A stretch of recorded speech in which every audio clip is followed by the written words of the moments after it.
कर्नाटकातील एका काँग्रेस आमदाराला मुंबई केंद्रशासित हवी आहे। या आमदार महाशयांनी मुंबई कर्नाटकसाठी सोडा अशी मुक्ताफळं कर्नाटक विधानसभेत उधळली आहेत। या आमदाराचं नाव आहे लक्ष्मण सावदी। हे आमदार महाशय सीमा प्रश्नावरून कायम महाराष्ट्र विरोधी भूमिका घेत आले आहेत। बेळगाव केंद्रशासित करा अशी मागणी आदित्य आणि उद्धव ठाकरेंनी केली होती। त्यावर बोलताना या आमदारांनी आपल्या महाराष्ट्र द्वेषाचं प्रदर्शनच केलंय। हा आमदार काँग्रेसचा आणि कर्नाटकात सरकारही काँग्रेसचं असल्यानं इथे महाराष्ट्र काँग्रेस मात्र धर्मसंकटात सापडली आहे।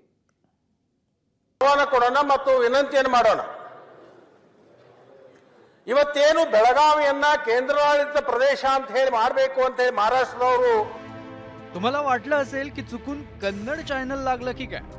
तुम्ही विचार करत असाल हे कोण गृहस्थ आहे आणि एवढ्या तावातावानं काय बोलताय?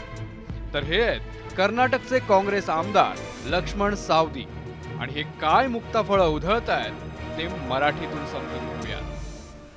ನಾವು ಕೇಂದ್ರ ಸರ್ಕಾರಕ್ಕೆ ಒಂದು ಪ್ರಸ್ತಾವನೆ ಕಳಿಸೋಣ। ಮುಂಬೈಯನ್ನ ಕರ್ನಾಟಕಕ್ಕೆ ಬಿಟ್ಟುಕೊಡಿ, ಬೆಳಗಾವನ್ನ ಮಹಾರಾಷ್ಟ್ರ ತಗೊಳ್ಳಿ, ನಮ್ಮದು ಹಕ್ಕಿದೆ ಅಲ್ಲಿ। ನಮ್ಮ ಪೂರ್ವಜರು ಅಲ್ಲಿ ಹೋಗಿ ಆಡಳಿತ ಮಾಡಿದ್ದಾರೆ। ಆ ನ್ಯಾಯ ತೀರ್ಪು ಕೊನೆಗೊಳ್ಳುವವರೆಗೆ ಮುಂಬೈಯನ್ನ ಕೇಂದ್ರಾಡಳಿತ ಪ್ರದೇಶ ಮಾಡಬೇಕು ಅಂತ ಹೇಳಿ ನಮ್ಮ ಸರ್ಕಾರದಿಂದ ನಾವು ಕೇಂದ್ರ ಸರ್ಕಾರಕ್ಕೆ ಕಳಿಸುವಂತ ಒಂದು ವ್ಯವಸ್ಥೆ ಆಗಬೇಕು। बेळगाव केंद्रशासित करा अशी मागणी काही दिवसांपूर्वी उद्धव ठाकरे आणि आदित्य ठाकरेंनी केली होती। त्याला उत्तर देताना बेळगाव आधी मुंबई केंद्रशासित करा अशी उद्दाम मागणी कर्नाटकचे काँग्रेस आमदार लक्ष्मण सावदी यांनी केली आहे। या प्रकारानंतर महाराष्ट्रात संतापाची लाट उसळली। नागपूर हिवाळी अधिवेशनातही याचे पडसाद उमटले। मुंबई ही सोम्या गोम्याची नाही असं प्रत्युत्तर मंत्री प्रतापराव सरनाईक यांनी दिलं। तर अशी मागणी करणारा आमदार काँग्रेसचा असला तरी त्याला बरखास्त करा असं आदित्य ठाकरेंनी म्हटलंय। या बेअक्कल काँग्रेसच्या आमदारांना माझा सवाल आहे की जर तुम्ही एवढं या ठिकाणी मुंबईच्या बाबतीमध्ये काळजी करत असाल तर बेळगावच्या मराठी माणसांवर जो अन्याय केला जातोय त्याच्याकरता त्या अन्यायाच्या विरुद्ध आम्हीच नव्हे तर सगळ्यांची ही मागणी आहे की बेळगाव हा केंद्रशासित प्रदेश झाला पाहिजे। हा मुंबई ही सोम्या गोम्याची नाही आहे, ही मुंबई मराठी माणसांनी आहे बसवलेली आहे आणि ही मुंबई मराठी माणसांची आहे। मुळात हे जे आमदार बोललेले आहेत ठीक आहे, ते बोलत असतील काँग्रेसमध्ये असून, पण ही भाजपची पण भूमिका राहिलेली आहे आधी पण। मी हेच सांगतोय जे कोणाचेही आमदार असतील त्यांना तिथून बरखास्त केलं पाहिजे। सावदी काँग्रेस आमदार असल्यामुळे आणि सध्या कर्नाटकात काँग्रेसचं सरकार असल्यामुळे महाराष्ट्रात काँग्रेस नेते कात्रीत सापडले आहेत। त्यांनी केंद्रावर टीका करत हात झटकण्याचा प्रयत्न केला। खरं तर सर्वोच्च न्यायालयात अनेक दिवसापासून हा निर्णय आहे। केंद्राने लक्ष घातलं, दोन राज्यांच्या प्रमुखांना बोलवलं की 10 मिनिटांमध्ये म्हणणे की त्या राज्यातल्या काँग्रेसच्या आमदाराची ती भूमिका असू शकते। त्यांची ती भूमिका असेल, ती भूमिकेशी आमचं काही देणं घेणं नाही। लक्ष्मण सावदी यांची महाराष्ट्र विरोधी भूमिका लपून राहिलेली नाही। बेळगाव सीमा प्रश्नासारख्या गंभीर मुद्द्यावर मराठी जनांच्या जखमेवर त्यांनी याआधीही मीठ चोळून झालंय।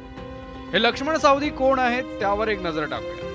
बेळगावच्या अथनी विधानसभा मतदारसंघातून ते काँग्रेसचे आमदार आहेत। आमदारकीची ही त्यांची 4थी टर्म आहे। याआधी 3 वेळा भारतीय जनता पक्षाचे ते आमदार होते।